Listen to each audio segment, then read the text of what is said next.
Good morning बच्चों।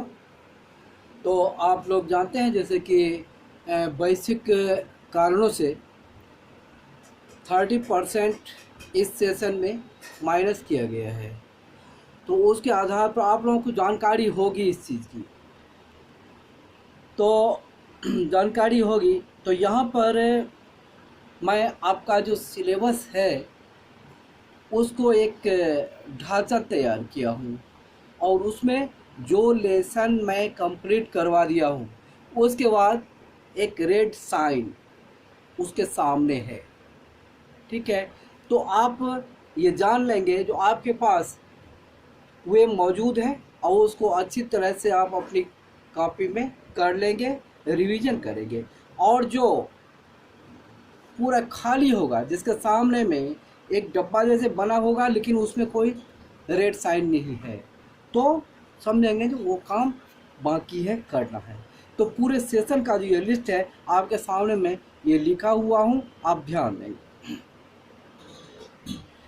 तो व्याकरण और रचना से, तो जैसा कि आप जानते हैं कि रचना भाग में बहुत कुछ ऐसी भाग होती है जो आप बहुत दिनों से पढ़े हुए रहते हैं, जानते रहते हैं। उदाहरण के तौर पर अगर आपको हम पत्र लिखने के लिए कहेंगे, क्योंकि ज़रूरी नहीं है जो क्लास 9th में आप पत्र लिखना सीखेंगे, क्योंकि पत्र लिखना आप पहले ही सीख चुके हैं।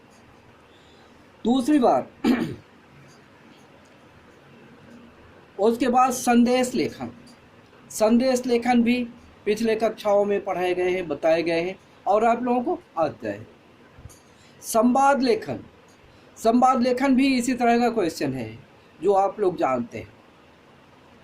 नारा, जिसको स्लोगन कहते हैं, नारा लिख। तो ये जो है रचना भाग से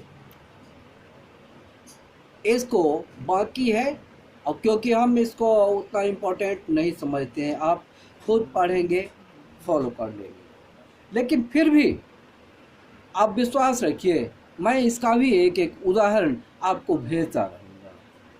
और जहाँ तक व्याकरण में बहुत सारा काम हो चुका है 9th में, क्या हो चुका है ये भी मैं बता देता हूँ।